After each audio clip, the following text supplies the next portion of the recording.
दोस्तों, प्रतापगढ़ का इलाका लगता है रानीगंज। दलित लड़की के ऊपर के कपड़े तो थे, लेकिन नीचे के नहीं। ये शब्द आपको झकझोर देंगे और ये साफ बयान कर देंगे कि बहुत बड़ी घटना बर्बरता उस दलित लड़की के साथ हुई। लेकिन पुलिस वाले जो उस लड़की के माता पिता को, गांव वालों को झुठला रहे होते हैं। पुलिस के लिए यह सबूत काफी नहीं होता है कि उस लड़की के साथ बहुत गलत हुआ है। आज हम आपको ऐसे ही असहाय, मजबूर, गरीब परिवार की दलित लड़की के बारे में यह सच्ची घटना जो कि प्रतापगढ़ की है सुनाने और बताने जा रहे हैं। हैरानी की बात यह है कि हमारे देश में आए दिन रोज इस तरीके की घटनाएं जन्म लेती हैं। प्रतापगढ़ अभी भूला नहीं था। बनारस से एक ऐसी मन को झकझोर देने वाली घटना सामने आती है, जहां एक लड़की 23 लड़के, जिनका नाम याद रखना पाना भी मेरे लिए मुश्किल है। ऐसी घटनाओं को रोक पाने में पूरा प्रशासन फेल होता जा रहा है, क्योंकि जब भी ऐसे दरिंदे आरोपी पकड़े जाते हैं तो उनके चेहरों को मास्क के द्वारा ढक दिया जाता है ताकि उनकी छवि खराब ना हो, उनके परिवार वालों को कोई परेशान ना करे। यहाँ एक गुड़िया जिसकी जान ले ली जाती है, पहले तो उसके साथ कई लोग गलत चीजें करते हैं और बाद बड़ी ही निर्ममता से उसकी हत्या कर देते हैं। ऐसे में जब किसी की माँ, बहन, बीवी के साथ ऐसी घटनाएं हो जाती हैं, लेकिन ये पुलिस वाले उन आरोपियों के साथ खड़े नजर आते हैं। उन्हें उनके रेपुटेशन की पड़ी रहती है। शायद यही बहुत बड़ा कारण है भारत में हर दिन, हर मिनट, हर सेकंड एक लड़की की कहीं ना कहीं इज्जत लुट रही होती है और उसकी हत्या हो जाती है, क्योंकि आरोपियों को ये पता है कि अगर वो पकड़े भी जाएंगे तो उनका चेहरा मास्क से ढक दिया जाएगा।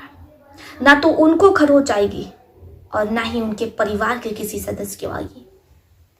इन आरोपियों का चेहरा अगर हटाया जाने लगे, इन्हें मास्क ना लगाया जाए, तो हर आरोपी थर-थर कांपेगा ऐसी नीच हरकत करने में और किसी महिला की ओर बुरी नजर डालने पर। आरोपियों की पहचान छुपाए रखने के लिए उन्हें मास्क लगा दिया जाता है।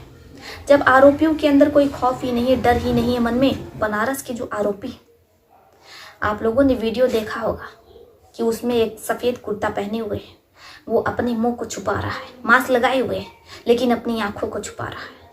क्यों? अगर उसे पता होता है कि जो ये काम वो उस लड़की के साथ कर रहा है उसका चेहरा पूरी दुनिया देखेगी, तो शायद वो ऐसा नहीं करता। ये समझने वाली बात है और सारे फसाद की जड़ यही, आरोपियों का चेहरा दिखाया जाना चाहिए ताकि उनमें खौफ हो कि अगर वो ऐसा कुछ करेंगे तो उन्हें तो फांसी होगी, उम्र कैद होगी ही, बदनामी होगी, और साथ ही जो उनका परिवार है, जो उनकी माएँ बहनें हैं, वो भी कहीं मुंह दिखाने के लायक नहीं रहेंगी और उन्हें भी परेशान किया जाएगा। तो हर आरोपी ऐसा जुर्म करने से पहले थर-थर कांपेगा, जैसा कि बनारस में हुआ और प्रतापगढ़ में हुआ। प्रतापगढ़ में दलित परिवार की, बेहद गरीब परिवार की लड़की, जिसके बूढ़े माता पिता घर पर ही रहते हैं क्योंकि वो बीमार रहते हैं। अब ऐसे में बेटी ठान लेती है कि वो अपने माता पिता की जिम्मेदारी न से पढ़ाई करती है। पढ़ने के बाद उसे एक हॉस्पिटल में नौकरी मिल जाती है। हॉस्पिटल शहर का जाना माना हॉस्पिटल रहता है। अब उस हॉस्पिटल में दलित लड़की नर्स के तौर पर काम करने लगती है। शुरू में तो सब कुछ बहुत अच्छा रहता है, लेकिन जैसे जैसे समय बीत रहा होता है लड़की परेशान रहने लगती है। वो अपनी दोस्त को फ़ोन करती है और कहती है कि यार मैं इस हॉस्पिटल में काम नहीं करना चाहती हूँ, क्योंकि यहाँ पर जो नर्सें होती हैं उन्हें डॉक्टर के साथ सोना पड़ता है। जो ऐसा नहीं करती हैं तो फिर उनके साथ बहुत बुरा होता है। जब लड़की की दोस्त ये सुनती है तो वो कहती है कि ऐसा है, तुम उस हॉस्पिटल में काम करना छोड़ दो। लड़की कहती है कि यार तुम्हें तो पता है कि किसी तरीके से मुझे यहाँ नौकरी मिली है और मैं अच्छे खासे पैसे कमा रही हूँ। अगर मैं यहाँ नौकरी छोड़ दूँगी तो फिर मेरे माता पिता का क्या होगा, और फिर वो मुझसे सवाल करेंगे कि आखिर मैंने हॉस्पिटल में नर्स की ड्यूटी क्यों छोड़ दी। तो मैं उन्हें क्या बताऊँगी, कहीं वो मुझ पर ही शक ना करें।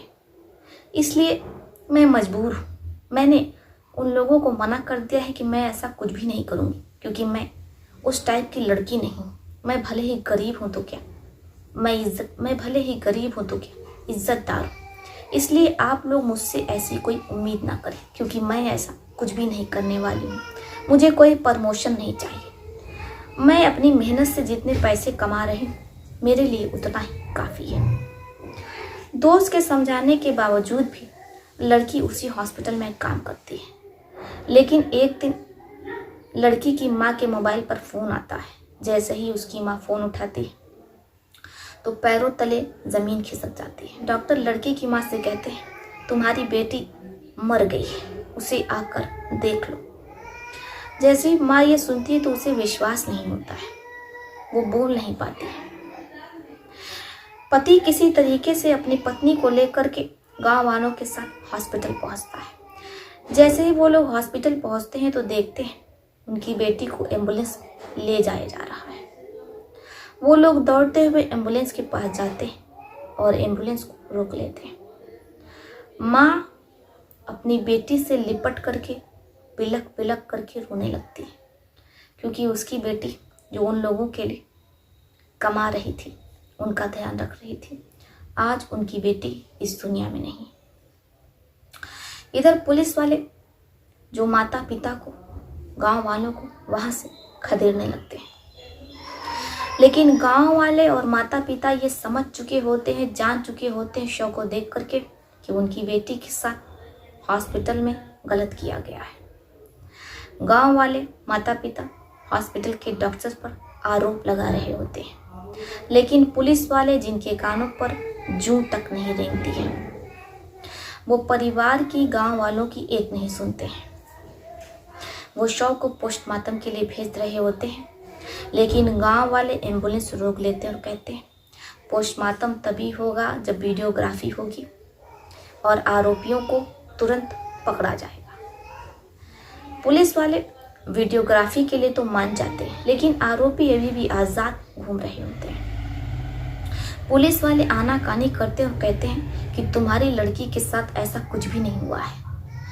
गांव वाले कहते हैं कि लड़की के कपड़े जो गायब हैं। गांव वाले पुलिस वालों से कहते हैं ऐसा देखने के बावजूद आप लोग ऐसा कैसे कह सकते हैं, लेकिन पुलिस वाले जिन्हें कोई फर्क नहीं पड़ता है वो वहां से चले जाते हैं।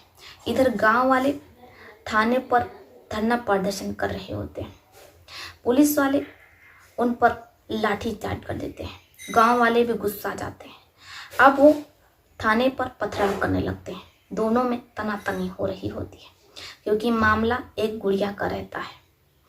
अब ऐसे में दोनों पक्षों में लाठी और पथराव हो रहा होता है, लेकिन इधर आरोपी हॉस्पिटल में किसी दूसरी नर्स के साथ वो सब कुछ करने की तैयारी में रहते हैं। मामले को बढ़ता देख आनन फानन में वहाँ मीडिया भी पहुँच जाती है। मीडिया रिपोर्टिंग कर रही होती है। तभी उस दलित लड़की की वो दोस्त सामने आती है। जब वो सच्चाई बताना शुरू करती है तो पुलिस वालों के चेहरे देखने लायक थे। वो लड़की पूरा आरोप हॉस्पिटल के उन डॉक्टर्स पर लगाती है और बाकायदा उनका नाम भी बताती है कि उस हॉस्पिटल में नर्सों के साथ गलत हो रहा था। उसने उस हॉस्पिटल के बारे में बहुत सुन रखा था कि यहाँ पर लड़कियों के साथ बहुत गलत होता है। वहाँ पर नर्सों को डॉक्टर के साथ बिस्तर गर्म करना होता है, तभी उन्हें प्रमोशन मिलता है। अगर वो ऐसा नहीं करती हैं तो फिर उनका हाल भी हमारी दोस्त के जैसा किया जाता है, क्योंकि हमारी दोस्त को इन लोगों ने ऐसी धमकी दी थी कि अगर वो ऐसा नहीं करेगी तो फिर उसका बहुत बुरा हाल करेंगे। हमने अपनी दोस्त को बहुत समझाया, लेकिन हमारी दोस्त उसी हॉस्पिटल में काम कर रही थी। शायद अगर वो उस दिन मेरी बात मान जाती तो आज वो मेरे साथ खड़ी होती। प्रतापगढ़ इलाका रानीगंज, उस हॉस्पिटल के सभी डॉक्टरों ने मिल करके एक नर्स के साथ पहले तो बर्बरता की, उसकी इज्जत लूटी और फिर उसे मौत के घाट उतार दिया। इधर पुलिस इस पूरे केस पर लीपापोती कर रही होती है। हैरानी की बात यह है कि जब महिला के साथ उसकी इज्जत को तार तार किया जा रहा था, तो एक और अन्य महिला भी उन आरोपियों के साथ मिली थी। वो पूरी भागीदारी थी, उन डॉक्टरों का सहयोग करती थी नर्सों के साथ ये सब कुछ करने के लिए। जो राज़ी हो जाती थी उनका प्रमोशन होता था, और जो राज़ी नहीं होती थी उनका हाल उस दलित लड़की के जैसा किया जाता था। आरोपियों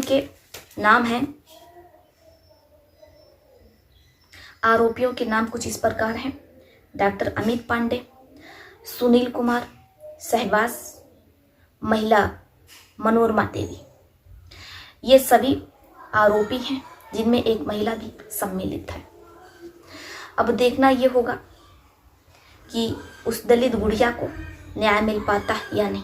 दलित महिला को न्याय दिलाने के लिए आप लोग कमेंट बॉक्स में अपनी आवाज़ बुलंद करें और साथ ही वीडियो को ज़्यादा से ज़्यादा शेयर करें, ताकि दलित महिला को न्याय मिल सके। आपके विचार में इस प्रकार की घटनाओं को रोकने के लिए क्या कदम उठाए जाना चाहिए, लिखिएगा ज़रूर।